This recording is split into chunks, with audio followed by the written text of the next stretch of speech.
And so today I thought I'd talk about a few things. Hi, Bob. Good to see you again, Bob. Thanks for joining again. So I thought I'd talk about a few things today. First of all, um, last night, Brisbane time in Australia. Hi, Sandra. Good to see you again, Sandra. Thanks, Bob. Good to see you.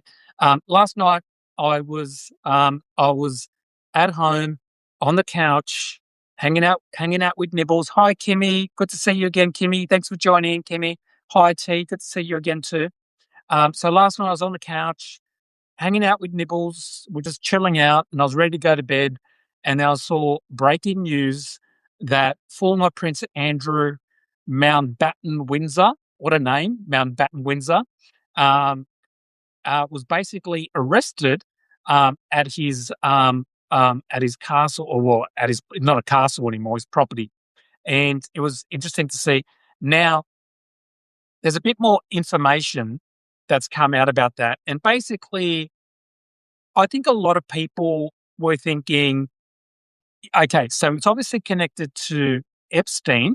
Yeah, Andrew's got arrested. Yeah, it's connected to Epstein, but it looks like the reason he was arrested didn't really have anything to do with a sexual part of it, and it was more to do with sensitive information, like maybe possibly, security information that was passed over, was shown between Andrew and Epstein, and not necessarily anything to do with Virginia Giuffre or anything like that, but more to do with sensitive information. So, you know, that's the thing. Like, you know, I feel like at the end of the day, if if if hi Dave from California, good to see you. I feel like at the end of the day, if all that comes out of this espionage, Epstein was a spy for multiple countries, yeah. I mean, I'd like to. I mean, it could even be he shared UK documents. Yeah, exactly. Yeah. I mean, i- this is the thing, right? If all that comes out of this is basically some sort of, we don't know what the documents are, we don't know how serious they are, but the fact that he was sharing information is pretty bad. But I kind of feel like it takes away from a lot of the things that he did, or allegations against Giuffre, Virginia Giuffre, because I feel like that's the main point here, not the other stuff, not the stuff about, documents and all that. And I have to say, you know, the other thing that I noticed is, why is it there's so much attention on Prince Andrew, or ex Prince Andrew, right? A lot of attention, and so there should be. But I feel like, and then on the other hand, you've also got the ambassador. So the UK ambassador to America, who was appointed by Keir Starmer, who's the current Prime Minister of the UK, had ties to Epstein, and so he's been forced to resign, and he's been forced to resign, and and so Keir Starmer's kind of come out and he's apologised, and now we have Prince Andrew, who's no longer a prince. He's had to move to a smaller place. All this sort of stuff, right? But in America, there's almost like no one being held accountable. Everyone who's getting in trouble is in the UK, or in other countries like Europe, who have internet connect who have connections to Epstein. But in the United States, outside of Ghislaine Maxwell and Epstein himself, almost no one is being held accountable, or at least being investigated for things that are happening in the Epstein files. So it seems strange to me that um, that so much more responsibility seems a little bit better. So as is a lot of bit more responsibility these days, is being put onto the UK or Europe, but in America, it seems like people like Howard Lutnick or anyone like that. Now, I'm not saying that Howard Lutnick did anything wrong, but Howard Lutnick, he did lie. I mean, he basically said that Epstein was his next door neighbor, and then him and his wife went over there one day. The lady from Norway's, well, accountability will come about when there is a Democrat. Yeah, Yeah, Norway as well, but T, you're exactly right. Other countries are holding people responsible, probably not as much as they should, but at least a lot of people in other countries, like at least a lot of leaders in a lot of countries, they're taking it more seriously, or they're willing to acknowledge that mistakes were made, or people might have done the wrong thing, and people get fired, all that sort of stuff. But in America, it's like in America, it's the opposite. It's like if you get caught lying about Epstein, you just double down and you ignore it. And you like Howard Lutnick has not apologized for lying about saying that he never saw Epstein again. He just goes, "Well, I did nothing wrong," right? So again, in America, you seem to be able to get away, and I think the reason for that is because in America, Trump is the president, and they feel protected by Donald Trump. They feel like Donald Trump is the president. He's not taking any responsibility for it. Therefore, why should we? As we're in the UK, Keir Starmer, the Prime Minister, he fired the ambassador and he came out and apologised. So therefore, I feel like if the leadership takes it more seriously, then everyone else underneath also has to take it more seriously as well. So lost the connection. Oh, sorry. Is the internet connection here slow or something? Is that what people are saying? Are you not seeing me properly? I'm not. I just see a lot of people saying that Lutnick bought a mansion in New York from Wexner for $10. Yeah, exactly right. Yeah, exactly. Spoke too soon, Bob. Yeah. So is the internet connection am I cutting out or something? Mine is fine so far. Okay, good, Kimmy. Thanks for that. So Substack is having problems. Oh, I see. I didn't know that, Bob. I didn't know that. Okay, that actually explains a few things because when I first tried to come onto Substack to do my live, it kept cutting out. About every 3 or 4 minutes, it kept cutting out. Substack was messing up during an earlier live. We are all on, but not now. Okay, yeah, we are we are going in and out. Okay, yeah, I'll keep going. And like anyway, I can up. It looks to me, it looks like it's working okay. But just let me know if it yeah, it keeps freezing. Really? Wow. Okay. Um, all right. Well, the Trump effect, never admit anything, never apologize, deny, deny, deny. Yeah, exactly right. Exactly right, T. It's so much of this is about so much of this is about Trump denying everything that he's doing. On the thing, I have to go out and come back. Oh, right. Okay, Sandra. Yeah. Okay. Looks like I picked a bad time to do a Substack live, but I'll keep going anyway. So the other thing I wanted to talk about was the bogus peace board that Trump was doing, and basically a MAGA attack on Substack. Yeah, Dave, I think you might be right. I think you might be right. I think this could be a Elon Musk attack on Substack because he's not happy that people on Substack don't like him. Yeah. So you're right. You're right. I think you're exactly right. Dave. I'm not into conspiracy theories at all, but on this one, Dave, I truly believe it. Um, so so the other thing is the bogus peace prize, bogus peace board thing that was going on.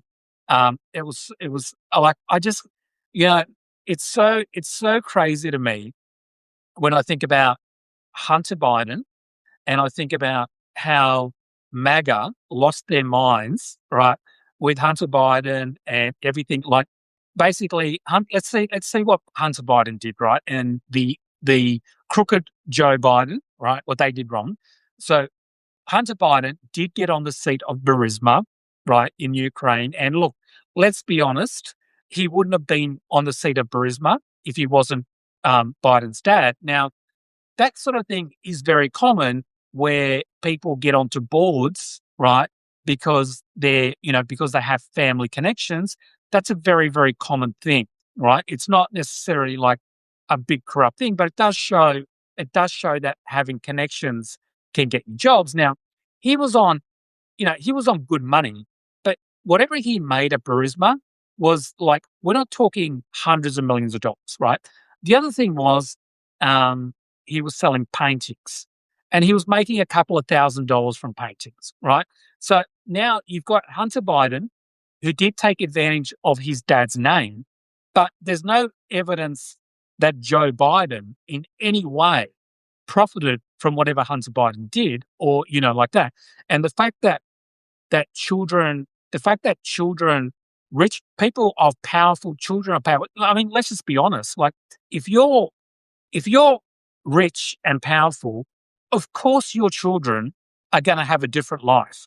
That's a given, right? I never forget that Tucker Carlson used to go after Hunter Biden all the time. Like, he used to always talk about Hunter Biden all the time. And then during the Dominion lawsuit, where they found out that Fox News was lying about the voting machines, they were able the solicitors for the lawyers for Dominion were able to get emails, right, and some of those emails showed that Tucker Carlson was in fact having emailing Hunter Biden. So behind the scenes, Tucker Carlson was emailing Hunter Biden because because they lived in a similar area, and so he asked Hunter Biden about recommendations for schools for his kids because Hunter Biden's kids also went to similar schools. So you have Tucker Carlson, right, going on Fox News and going, Hunter Biden's corrupt and all this, and behind the scenes, he's asking Hunter Biden for advice on when it's. So again, a lot of this stuff is, it's just a given, right? But what we're seeing with Donald Trump and his children is something on a level we've never seen before. I don't think we've seen in any Western country a level, right? He's basically set up an organization called Liberty Financial, and Liberty Financial is basically set up as a crypto thing, and they're doing deals with Emirates, a lot of the Middle East countries, and a lot of the deals that they're doing is quid pro quo, where basically they're saying will that they will finance Liberty Financial, a lot of these Middle Eastern dictatorships, but in return, America will sell them chips, like microchips, special microchips. Dominion should have sued Trump along with Fox afterward. It started to be like, yeah. And by the way, Dave, I don't know if you know this, but Dominion voting machines was bought out by a Trump supporter.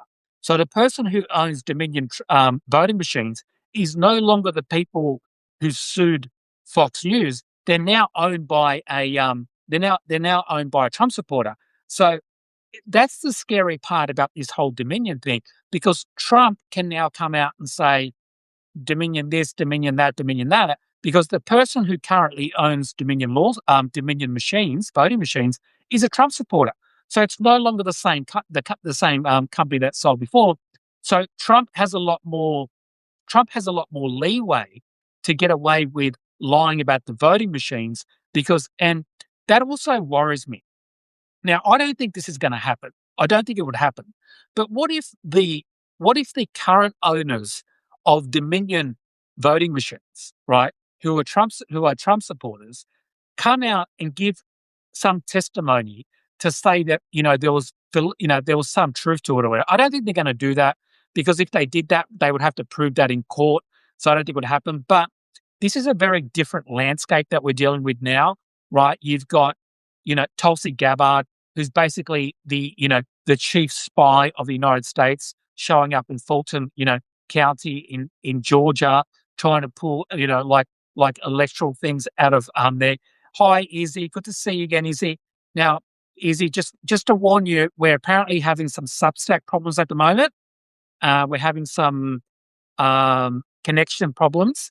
I actually am now seeing myself freeze as well.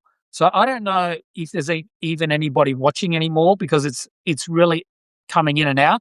So hopefully it's not too bad, but I will keep going, because you know what? I had to reboot. Yeah. Do you know what? Izzy was yeah. Okay. I will keep going because even if there's no one here, I will still continue going. Yeah, yeah. I'm what thanks, Kimmy. It's just you and me and Nibbles. Just me, you and Nibbles. So it's been great here, Joe. Oh, fantastic. Yeah. Yes, they've been going on all night. Yeah. Yeah. That's not going to stop me easy. I'm not going to stop just because of an internet connection. It's too important. It's too important. But yeah, so basically, LA, hi Nibbles. Yeah, still here too. Excellent.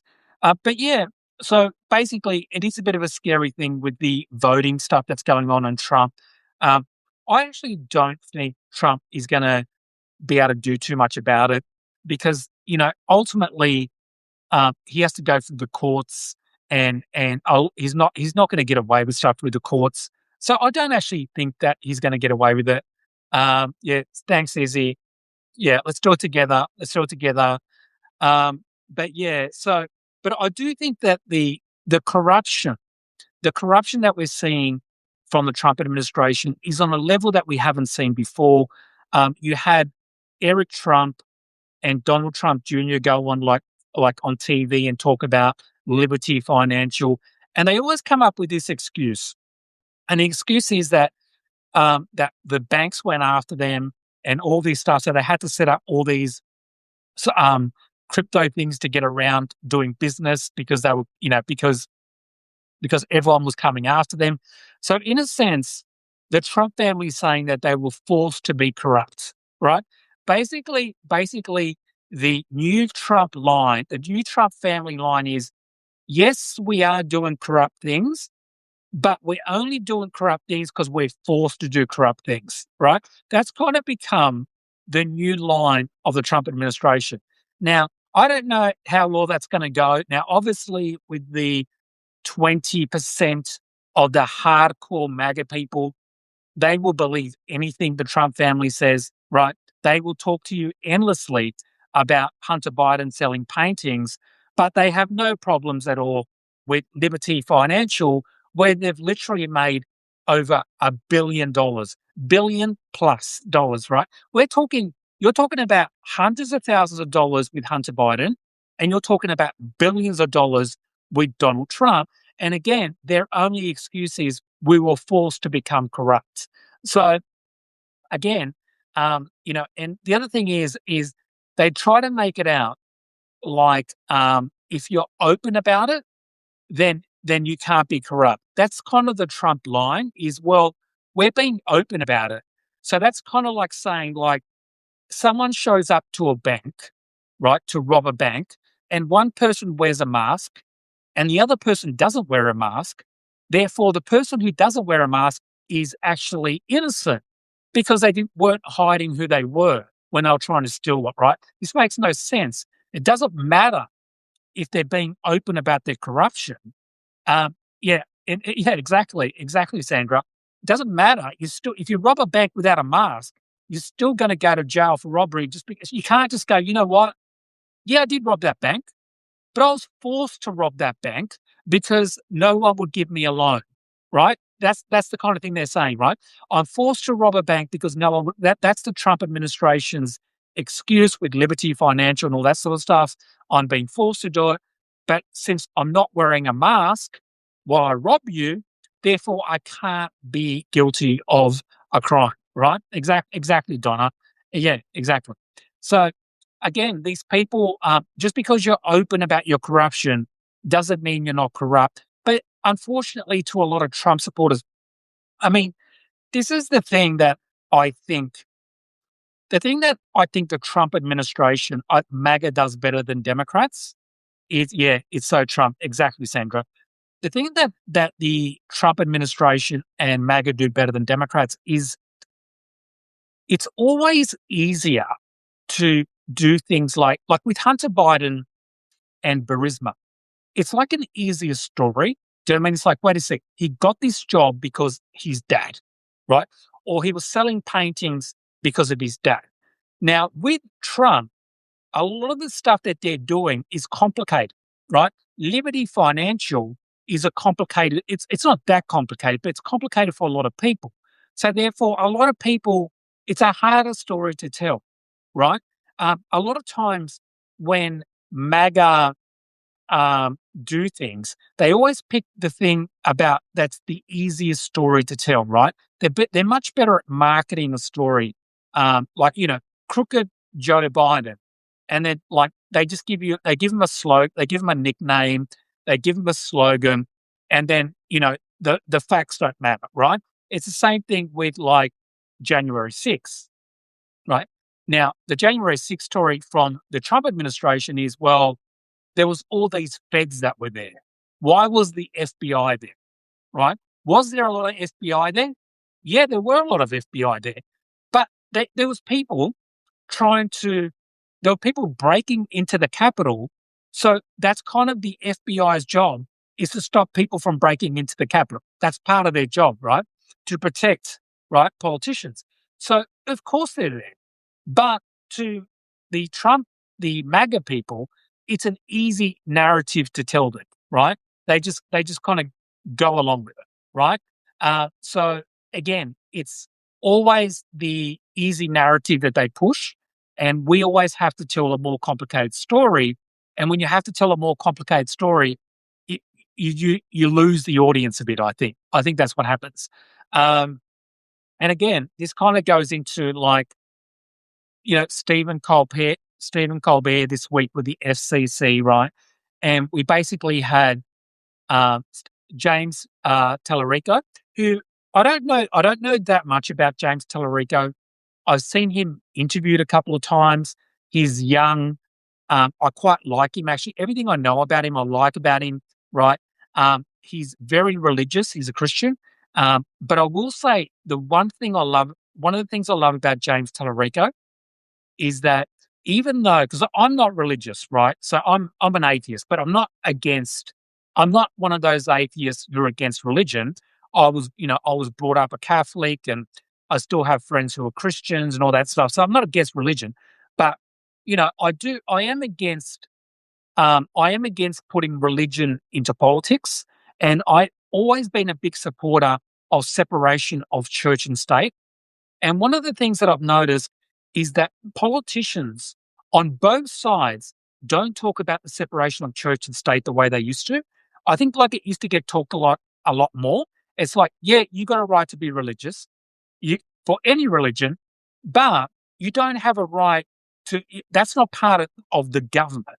It's not the government's role to tell you to be religious. It's not the government's role. Hi, Paul, I could see it. It's not the government's job to tell you to be religious. It's not the government's job to tell you what to do, right? So for me, and I think democracies, your own religion should be your own personal thing, and the government shouldn't get involved in that, whether it's like helping your religion or detracting away from your religion.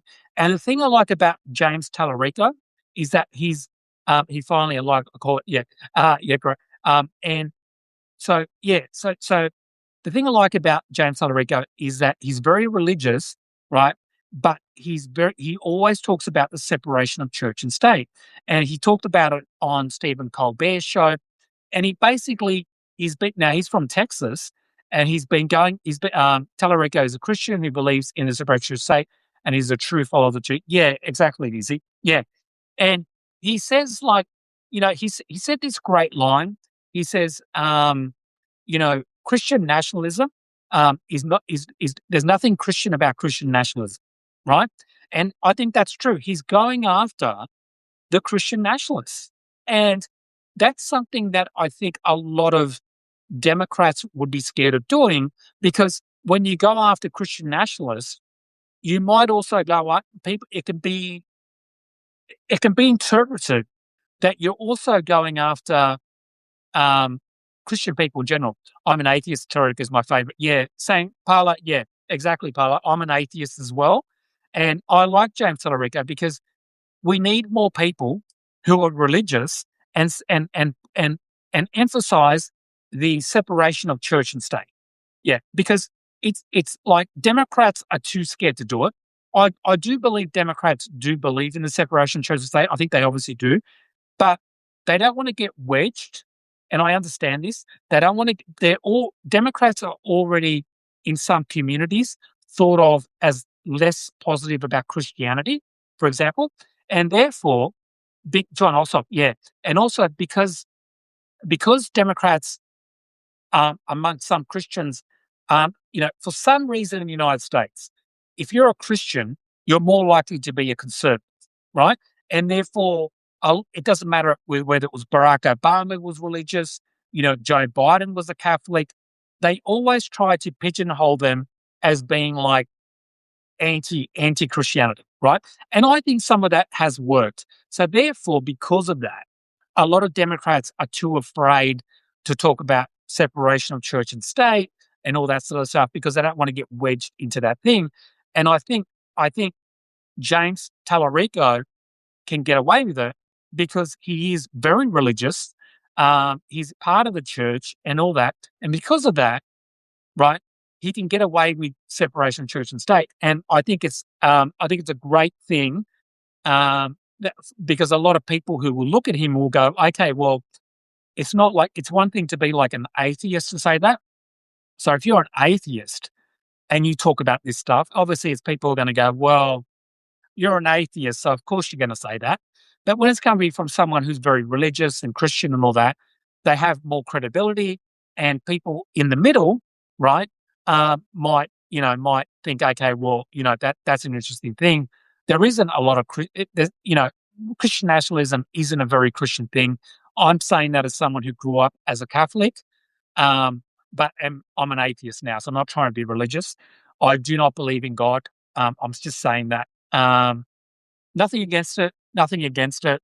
There's a lot of he only emphasized love on it. Exactly right. Yeah, and also, like, why does it only have to be Christianity? Why can't it be, all different religions? So yeah, so I do think it would be a good thing for what would Nibbles say? I would say Nibbles is. I don't think Nibbles is religious at all. Nibbles has been very interested in the story of Republican Christians are largely Christian, right? Which is actually not a very Christian. Yeah, exactly. Yeah.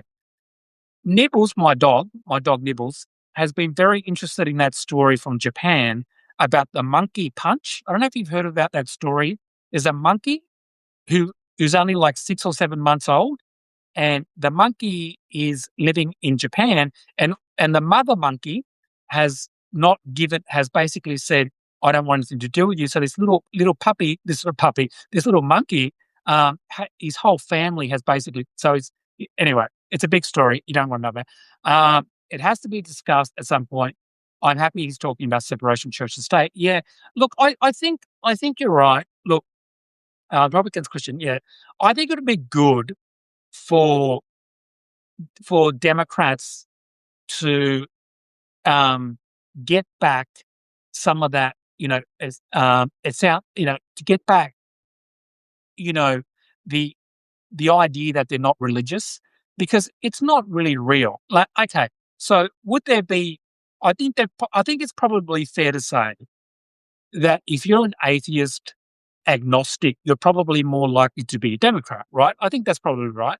Um, but um, I would say that there still would be a lot of religious people in America who support the Democrats. Like, for example, I know the Black community can be more religious, the Latino community is more religious, and generally speaking, they support the Democrats more.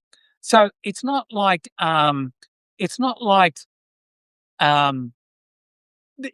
Christianity doesn't lead. So, but I think we got to get back to this separation church and state.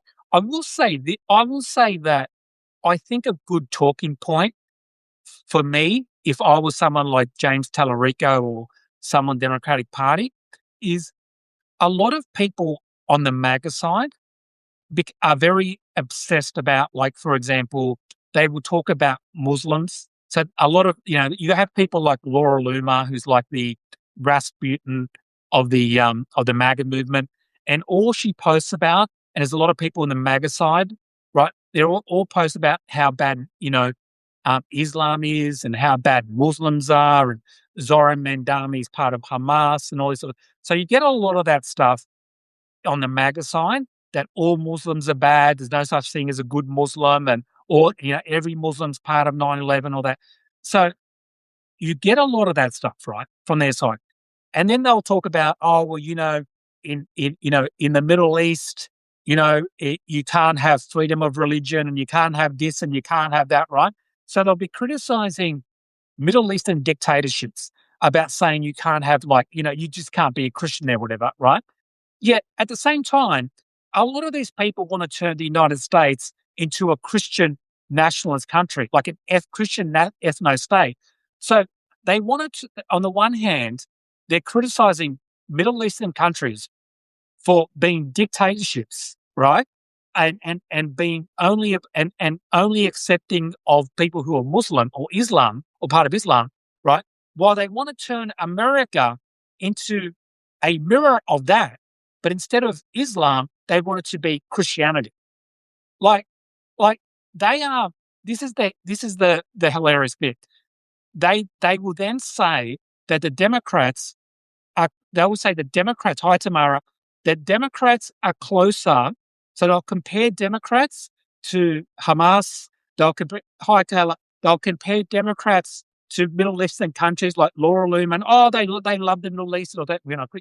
Yeah, we're not a Christian nation. Exactly. They'll compare, I'm like, actually, no. Actually, if you were to take a Christian nationalist and you were to take a an Islamic nationalist, right? Put a Christian nationalist, an Islamic nationalist there. Now put a Democrat, right? A social democratic Democrat there. Which one of these are going to be the closest? The Democrat is basically going to be the country, right? Um, it's going to be the country that basically sounds more like a Western democracy. And on the other hand, you have the Christian nationalists, right, and the Islamic nationalists. They're actually very similar. I'm skeptical of people always touting how religious they are. Religious beliefs are private. In my opinion, it's something you keep close to your chest. A truly homely person does not need to use religion to make themselves seem superior. Yeah, exactly, Sandra. Exactly. And why tie religions to a political party, right? I mean, I do feel like James Talarico is onto something here. And I don't and I do think he's actually onto something. I think there's a lot of Americans who will say, even and I'm talking about mostly young Americans and I'm talking about young religious people, because a lot of those a lot of those older Tamara, because doing something in the name of God makes it seem okay, yeah, exactly. Yeah. Yeah. But a lot of the older Christian nationalists, they're never going to change their mind.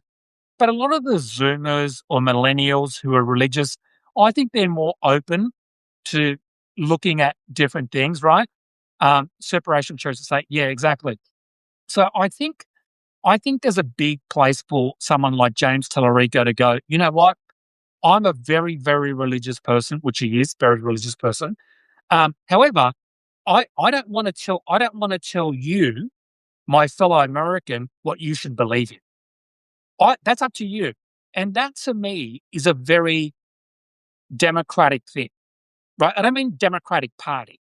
I mean it's a very democratic thing. Now remember the MAGA people always go on about the Second Amendment, gun rights. You don't tell me what to do with my guns. If I want to have guns, I'll have guns, right?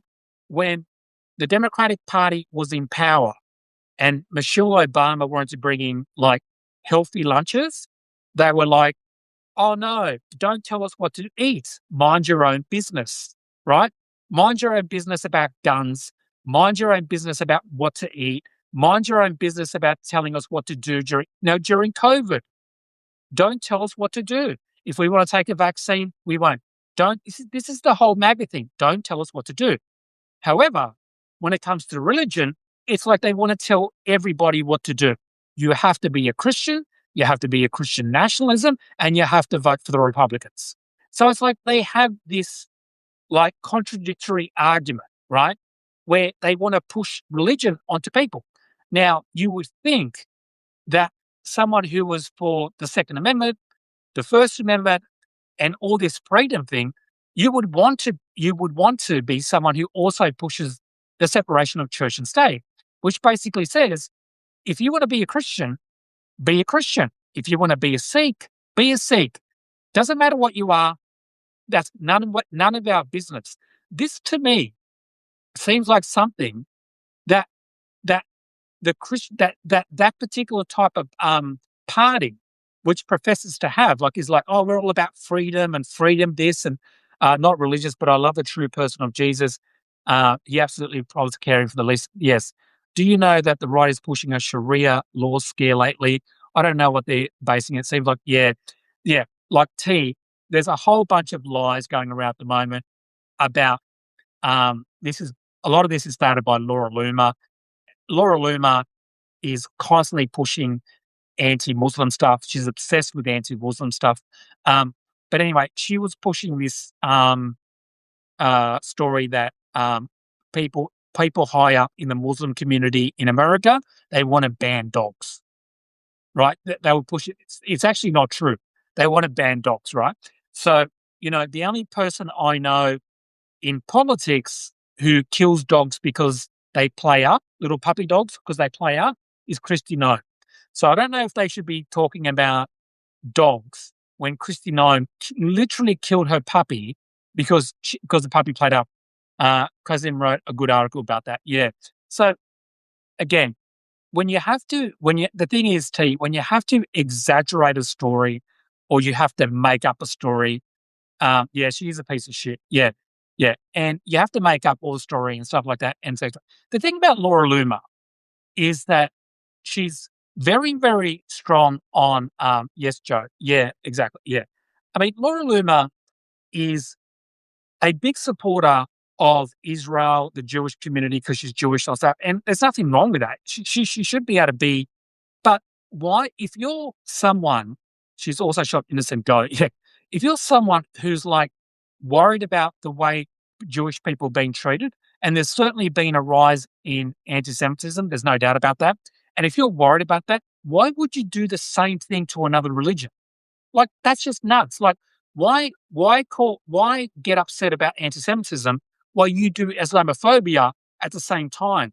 If you're concerned about a religion being targeted, which Jewish people have been, but also Muslim people have been, then why wouldn't you do it across the board and say there shouldn't be any anti-Semitism? There should be. Yeah. So when you're talking about one and you're actually doing the opposite to the other one, that to me just seems crazy. I don't get that, right? But again, I think it's just a lot of this. To me, a lot of the religions in the United States, I think this. I think I might be right. I think America is a lot more religious than Australia is, and I'm not saying that Australia isn't religious at all. We definitely have it, but I think America is more religious than America is. No, sorry, Australia is less religious than America, and America is, and therefore, I think. And I will say this: I actually think Donald Trump is an atheist. I really do. I think Donald Trump is actually. I don't think Donald Trump believes in God. There is actually no proof that Donald Trump ever believed in God, right? I really don't believe he does believe in God. I think he's an atheist. You know that time when he was asked when he was running in 2016, and he was he was asked by a reporter. He was asked by a reporter. Um, he was asked by a reporter, which is your favorite, the Old Testament or the New Testament? And he looks up in the sky and he goes, both. I can't pick one or the other. They're both great. That's like, he's never read the Bibles, right? Yeah. Now, I'm sure, right? Now, if you say this, totally, you say, yeah. Now, yeah, he's not real principled belief in it. Yeah, exactly. Yeah, he doesn't believe. I mean, I'm saying this. I'm also an atheist, right? But I don't pretend. To be religious, right? Because I think it's going to score me points or anything like that, right? So, um, so again, and people like Laura Loomer for real, or just putting on act for followers. He definitely doesn't believe in it. Dave, I actually think Laura Loomer probably is a little bit of both to that, Dave. Yeah, I mean, she's definitely always been. I mean, he has voiced a concern about getting into heaven. Yeah, exactly. I I don't yeah. I don't believe all that stuff about getting into heaven and all that. I don't think he believes in God. I really don't.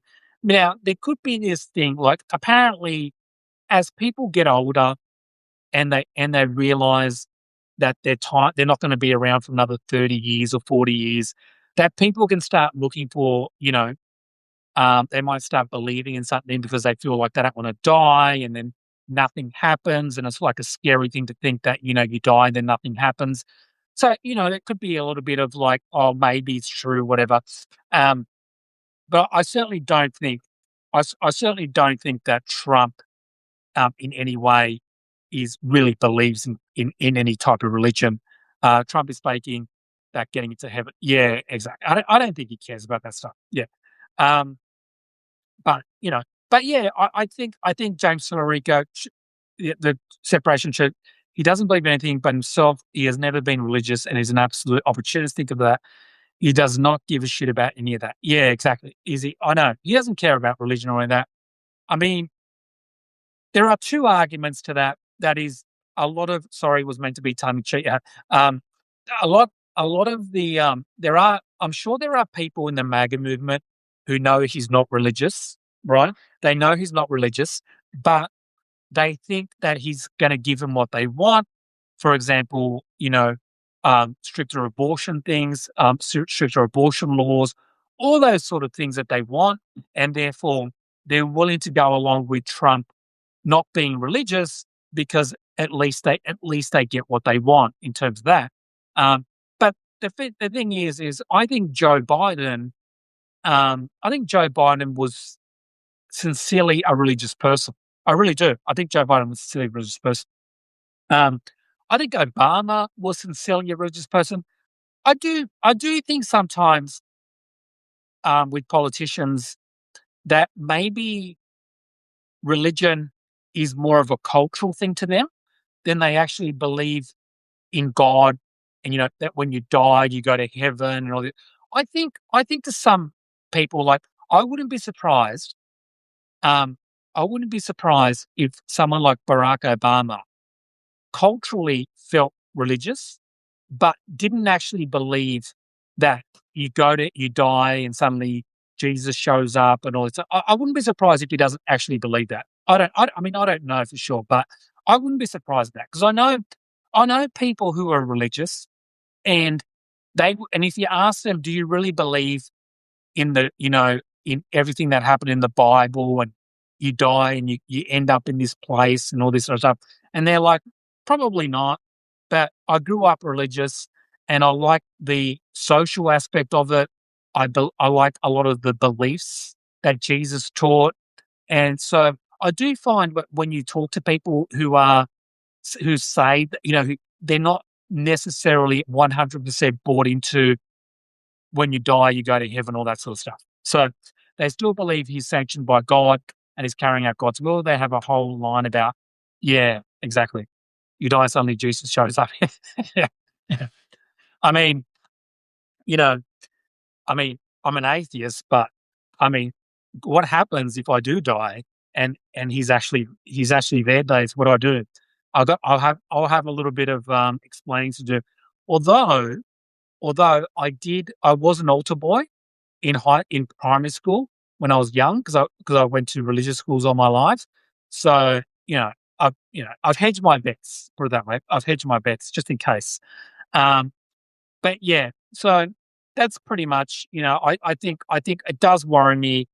Um, I would like to see that more. I would like to see Democrats push that a bit more. Um, I would like to see a lot more of that. I feel like um, I feel like people from um, if you're part, that's where you told us you grew up a really religious household. Yeah, very religious household. My parents were both very very strong Catholics, very very strong Catholics. And but but I think a lot of people who grow up religious, very strongly religious, sometimes can go the other way. You know what I mean? Like when you can sort of rebel against it.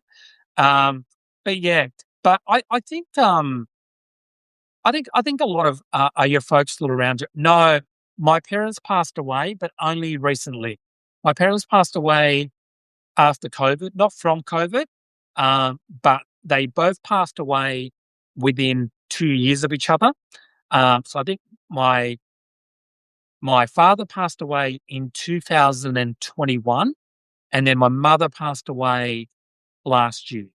Oh, the year before. Yeah. So, but no, thank you. That's all right. But my parents were in their, both my parents were in their 80s, and both my parents were in their 80s, and they were both in nursing homes. And my dad had dementia. So, and my mum, I don't think my mum really wanted to be around after he went. Right. So I think, it's a strange thing to say that when you watch someone go slowly through dementia, that you kind of mourn their death before they die, and then when they die, Alzheimer's, yeah, that's right. Um, I'm sorry to hear that, Kimmy. Yeah, my dad had, yeah, exactly, yeah, it's bad. And when I watched my dad slowly go through that, you actually, believe it or not, you feel a sense of relief when they pass away on their behalf, because it's such a slow way to watch someone die, and they're no longer the person that you knew. And when I'd go visit my dad in the nursing home, when I go in the nursing home, he would be in a dementia ward, and so everyone in his ward, and what I and in if I don't know if you've ever been to a dementia ward, um, but when you go in there, it's basically really old people with dementia or Alzheimer's, and they go back to being like children. Like you go in there and you see women, they give them dolls. So all the women have dolls, right? And because they go back to being a baby again. It's like you go back to when you were born again, except you're about to die. And and the men, um, a lot of the men just go very quiet, become introverted, and all that sort of stuff. So, because my dad died also, my mum 2 years ago. Oh, yeah, thanks. So, Kimmy, yeah, I think we're about, yeah. So that's interesting, Kimmy, because that's about the same time span as my mum as well. Oh, Sandra, I used to work in memory care. So sad. Yeah, it is. It is very sad thing to see people in dementia wards. And I saw my dad in there for years, and we used to visit him all the time. Yeah, and yeah, but you do feel a sense of relief. And I remember not really crying after my dad died, but crying a lot before he died, but not crying a lot afterwards, because I'd basically already mourned his death for years beforehand. So it's a very strange thing. And then when my mum passed away, she was physically in a very bad way. So again, you know what I've learned? It's an interesting thing, you know, with my parents, is that euthanasia, right? Like when people talk about elderly people passing, given assistance to die, right? Um, and I'm so I remember when I used to get calls. This is before my dad passed away, and I remember I can't comprehend what it would be like for a mother or father not to know me. Yeah, I remember when my dad was in his last couple of years, um, and I would get a call from the nursing home, and the nursing home would ring my brother and I, and they would say, "Oh, your dad has pneumonia. Um, what would you like us to do? And would you like us just to make him comfortable, or would you like us to call an ambulance?" And I was like, "Oh," and I didn't realize what they were saying, because technically speaking, it's illegal to let someone die, right? Like in some ways, it's technically illegal you can't kill someone, right? You can't, even if you can't kill someone, but you can, you can stop some treatments. Like you can say no resuscitation. You can say no to resuscitation, right? Or you can say no to evasive care once you get to a certain age. So what they were saying to me was, if you don't send your dad to a hospital, with pneumonia, we will make him comfortable, but he'll probably pass. But they didn't say that. But it's there's this conversation that's happening between people and nursing homes where they're kind of giving you an out, and it's cryptic. It's cryptic because they can't, you know what I mean?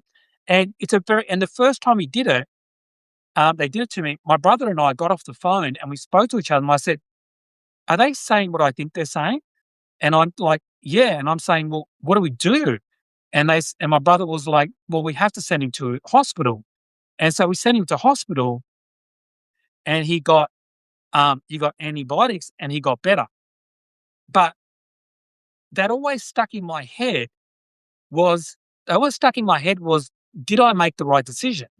Because my dad after that went on to suffer for another year or two with dementia, but I couldn't be the one who I wasn't ready to make, you know what I mean? I didn't understand what was going on with what they were doing.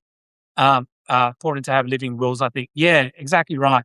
So yeah, I won't go into too much, but it was a strange thing that happens. Um, it's interesting because if you have a pet or an animal, you're often said not to let them suffer, right? You're not to let them suffer. But with human beings, it's like we go all the way to, as much as you can to the very, very last breath that you can take. Um, yeah, so watching two people that I loved, my parents, slowly pass away. Um, yeah. So it was, yeah. And look, Izzy, that's exactly right. We never had that conversation with my parents about, and the other thing is my parents were very religious. They were very, very Catholic and they were very conservative. So the reason I think my brother and I never said what we were going, yeah, thanks for sharing that. Really enjoyed it. Yeah. The reason my brother and I also didn't say to the nursing home, just let them be comfortable, whatever, is because we knew they're very religious and we knew they were very Catholic. Therefore, we, if we put ourselves into their shoes, they didn't believe in euthanasia. They didn't believe in any of that stuff. So therefore, I feel like that's what they would have wanted. You know what I mean? Even though that's not what I like for me, right? For me, I wouldn't want that. I would be like, just tell them to make me comfortable. Hello, everyone. Peace and love, kindness. Thank you, bathroom guy. Thank you for joining. So, yeah. So again, for me, I would have wanted my children to say, yeah, just make him comfortable, but do not send him to the hospital. You had to go with what they would want. I get that. Yeah, exactly. But also, Kimmy, I didn't really know what was going on. I didn't realize that nursing homes had this thing that were conversations that were kind of cryptic conversations with people about we can make them feel comfortable at home. Yeah. Which basically means they will pass away with probably morphine or, you know, make sure that sort of stuff. Anyway, I won't go into that anymore. But yeah, it's just interesting to me. That's one part of religion that just going back to religion, there are positive things I like about religion. I like the social element of religion. I like some of the stuff that Jesus talked about religion, I think was good. But I don't like some of the other stuff. And some of that to do with people passing away. If you can have that conversation beforehand, then exactly, Izzy. Exactly. Yeah, yeah. And Izzy, it's funny that because since that happened, I've had conversations with friends of mine who have got parents who are in nursing homes now. We told them about our experience. That's incredible. Thanks for sharing, Joe. It's nice when we get to know you more. Thanks, Kimmy. So sad. And look, a lot of like you, Kimmy, a lot of us have gone through the same things. Um, but yeah, I mean, it's part of life. None of us are going to get off here alive. And that's the other way I think about it as well. None of us, we're all going to, unfortunately, none of us are going to make it. I think religion and the concept of God has been the most dangerous idea in the history of humankind. The bathroom guy, yeah. There was way to believe without believing the unbelievable stuff. It's more of mystical. Yeah, exactly. Yeah, bathroom guy. Yeah. Look, I think there are. some people, so the bathroom guy, I'm an atheist. I don't know if you know that. So I don't believe in God myself. I do think I have seen religion do good things for some people. It provides a crutch to some people when they need help. Like a lot of times when people in prison and they turn to God and then they, straighten themselves up. Now, I will say this though about religion. Sometimes I will hear someone who's religious. I think of no other ideal or concept that has brought about as much suffering, hate. Yeah, yeah. I think the thing about religion, the thing that scares me about some people who are religious is sometimes when they find out, like I've met people in real life, not on the internet, who are religious, and they will say to me, and they're nice people, but they will say to me, how do you know how to do the right thing without religion? Or why wouldn't you just go kill people because you don't believe in God? Or why wouldn't you just go do that illegal things because it doesn't mean anything to you? And when I hear religious people say, no, I know that's not most religious people, but when I hear people say that, I'm like, wait a second. The only reason you're not doing bad things is because you're worried you're not going to go to heaven. Because you know, I don't believe in God. I don't believe if I do something wrong, I'm going to get punished after I die. But I still don't want to do bad things because we have a thing called a conscience, and we have a thing that comes through evolution, and that thing through evolution is that we've learned that the more we look after each other, right, and the more we benefit, right. So if we help each other, we benefit from that. Ideas that create us, and then with the assumption that us is better than credible, inherently dangerous. Yeah, exactly. Yeah. So I do think religious. I think it depends on how you look at religion, right? When you see it, but if they believe in God and they have to know that God knows what's in their heart, so if they're only doing bad things, if he for God, their fear is still just us. Yeah, yeah, exactly. But I think some of them believe as long as you don't do the action, as long as you don't actually do the action, then God will let you do it. Um, it's a very strange thing because I just feel like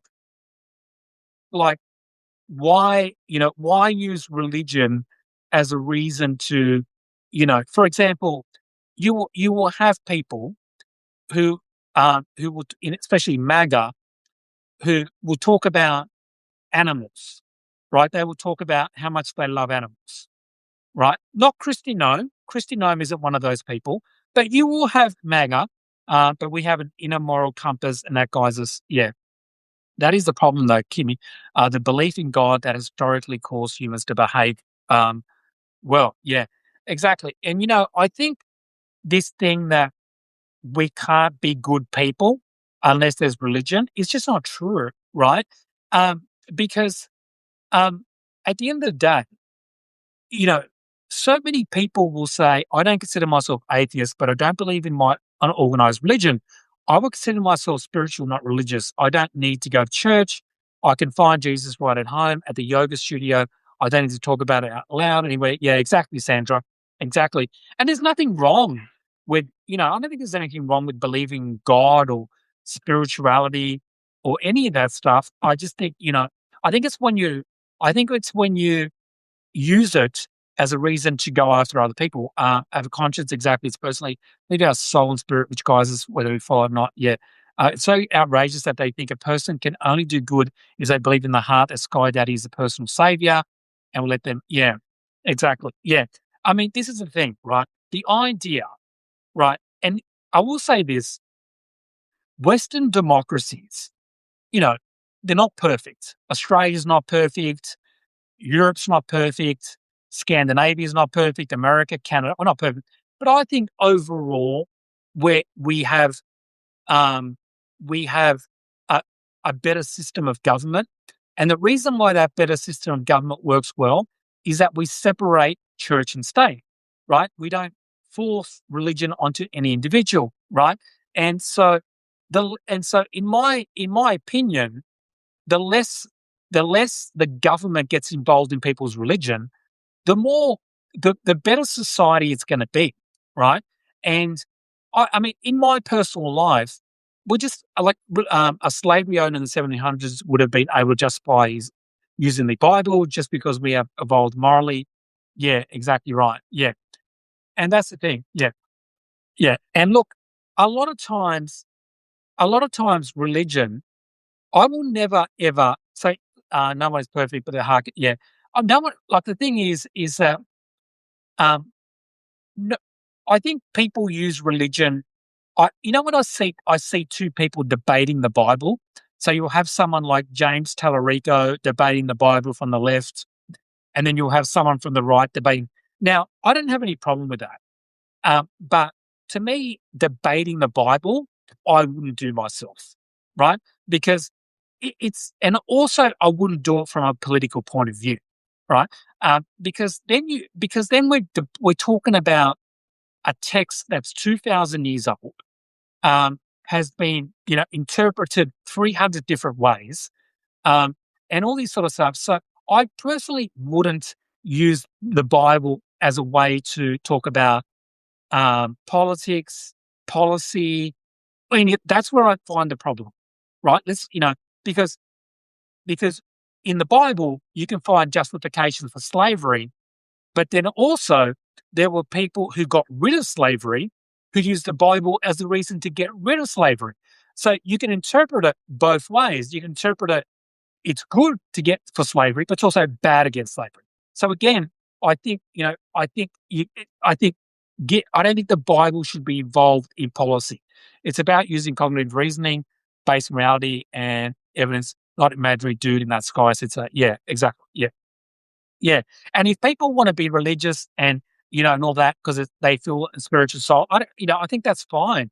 I just don't think it should be mixed in with policy and this is who we are as a country.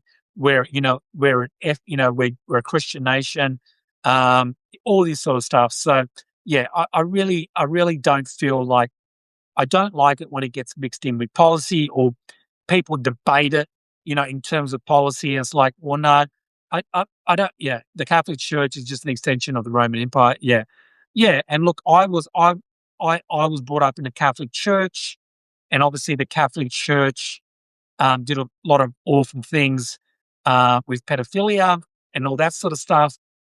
My experience in school wasn't like that. I had a good experience in Catholic churches, in primary and public, but obviously not everyone had that experience.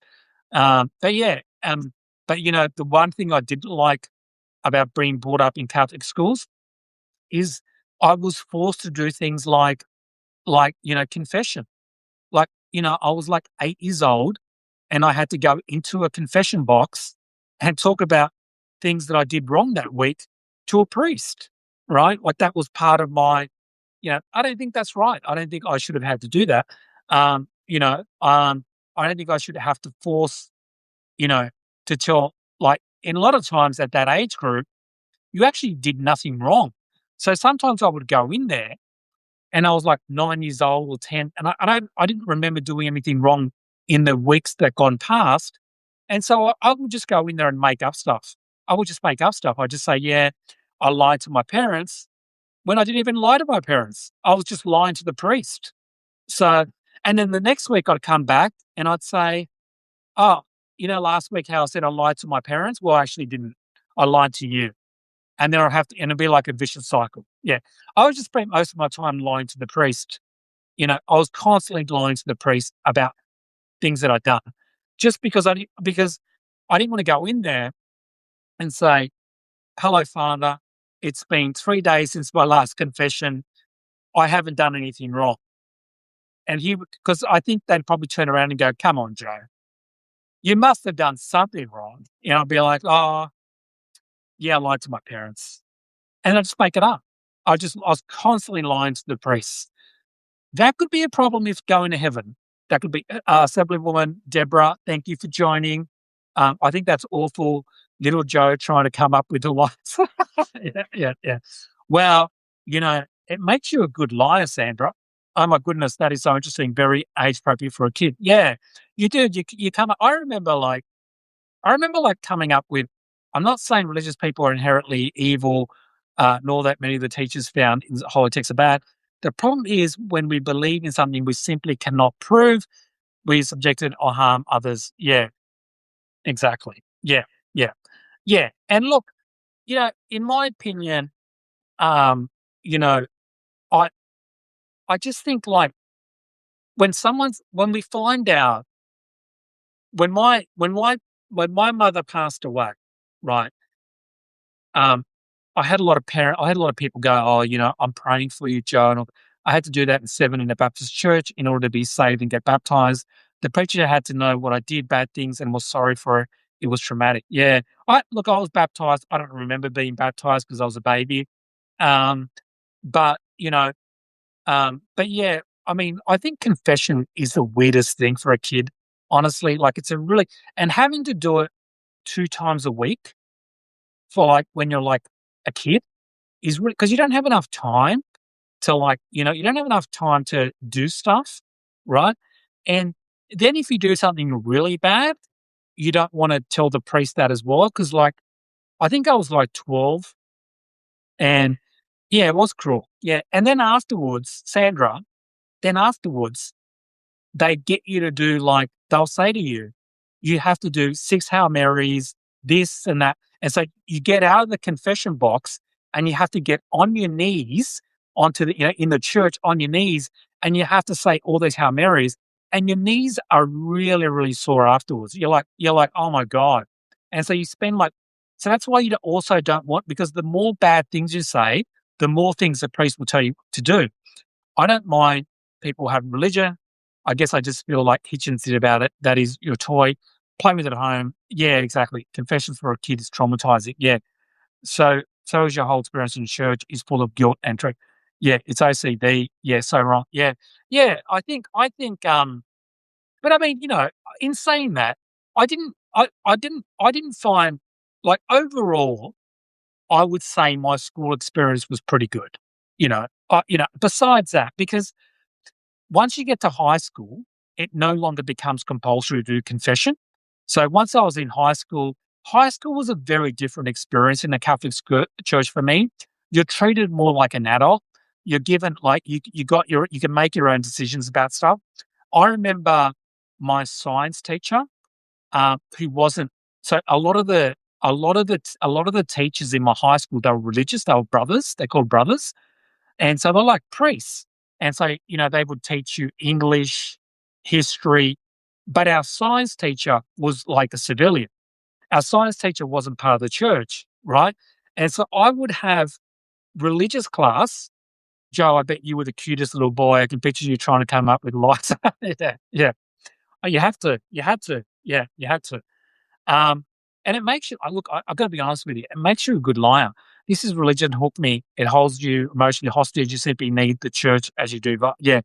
And I've got to say, like, um, that you would have science class, you would have religion class subject, and in religion class it was compulsory in high school, and you'd learn about how the earth was made in 7 days. So they'd say the earth was made in 7 days. And then I was a bit curious. So then my next class would be science. And our science teacher, as I said, he wasn't part of the church. He was just like a normal science teacher. And I would say to him, is it true that the earth was made in 7 days? And now in hindsight, I was like 12 or 13, so I was just in my first year of high school. And I never thought of this guy is being hired. His job is to work for a Catholic school. So obviously in his head, he's thinking, shut up, Joe. Stop asking me questions that could jeopardize my job, right? Do not ask me later. It's like, do not ask me like, because I have no idea whether this guy's religious or not, but he's not dressed in religious clothing. He looked like just a normal person and he's a science teacher. So I asked him if, is Earth made in 7 days? And he was like, he gave me like a dip. So they were creating total confusion. Yeah, exactly. So he gave me this, I'll never forget it. He gave me this, which only in hindsight, when I got older, I didn't realize at the time, but he had to give me like this diplomatic answer, which basically was, when I look back on it, telling me that no, Joe, Earth wasn't created in 7 days. But I can't really tell you that because the person who pays my wages, right, doesn't actually believe this. So obviously he couldn't teach everyone. Yeah, exactly. So, he gave me this like diplomatic answer about like, well, Joe, it depends on how you look at it. You can look at it culturally or you can look at it scientifically. The audacity of a grown adult person telling me I'm a deluded for believing in science behind the Big Bang. Yeah, exactly. Yeah, exactly. Yeah. So this teacher years later, right? Because I was always very curious because I love science, and I was always really curious about how the Bible didn't quite like match up with science. And when at my year 12, so our year 12 formal in high school is like your last. That's when you graduate, right? When- yeah. So when you graduate, you have like a formal, you have like a graduation party, and all the teachers are there, and the science teacher, the science teacher was there, and you know, I was actually 18, and I had a drink because in Australia you can drink at 18, and I had like a couple of drinks, and he was also drinking, and he was like, Joe, can I just say this? You were a pain in the ass. And I said, why? I thought you liked me. He goes, I did like you, but you asked me all these questions that and by the way, just so you know, hi, Joe. Hi, Joe. Happy to see you. Hi, Natalie. Good to see you again. Um, he'd actually resigned the year that I was finishing. He was resigning, right? So he was no longer part of the school, so he could be honest. And he said to me that a lot of the questions that I asked about evolution and things like that made him feel really, he goes, I wanted to tell you what I think, but I could have, I was advised that I could only give them my opinion and that opinion was not opinion of the school. So whenever he used to talk about evolution or something like that, he would say, this is what I think, but other people have difference of opinions. And that made me think, oh, so evolution isn't necessarily the correct thing, but other people believe different things, right? So, so he wasn't really telling me what he really believed, and he was like uncomfortable feeling it. So we kind of had like a little bit of a laugh about that. Frankly, I don't think it's beyond all powerful being to use a Big Bang as Cladis is not saying that was what happened, but you get, yeah, exactly. Yeah. Um, so the Bible should probably be read like Greek mythology, not really, but that's the problem. But yeah, exactly. Yeah. So I do feel sorry for that science teacher. And yeah, because, he was trying his best. He was trying his best. And look, he never lied to me. He never told me that Earth was made in 7 days. He never said that to me. But he did make it out. He did make it out like the possibility was there, right? That it could have been, he was like, everyone has different. So he never really told me. And I think, from that point of view, that was probably the weirdest story and stuff like that. But yeah, he was a great teacher, by the way. And, and I think the school after that was not a religious school. He went to like a public school. So he was able to be himself more at his next school. So yeah, anyway, guys, I have to go. Sorry, kind of went into this high school thing and, into high school and all that stuff, dementia. But I totally enjoyed it. Thank you so much. I know we had some problems today with Substack Live, with going start freezing and all that sort of stuff. Sorry, so I apologize about that, guys. But thank you so much, Kimmy. Thanks, Dave. Thanks, Bathroom Guy. Thanks, Izzy. Thanks, Sandra. Thank you, Marnie. Thank you so much, everyone, for joining me. Thank you, Joe. Thank you. Thank you. Thanks, Kimmy. Thanks so much. This was a great live. It was so nice to connect. Thank you. Yeah, it's great. Thanks, Tamara. Really, thanks, T. Thank you so much for that. I really enjoyed it. Peace, everyone. Peace, Master and Guy. Peace out. Thanks, Dave from California. Really good to see you again. Natalie, thank you. Thanks again for coming back. Thanks, guys. Dave from California. See you guys. Take it easy.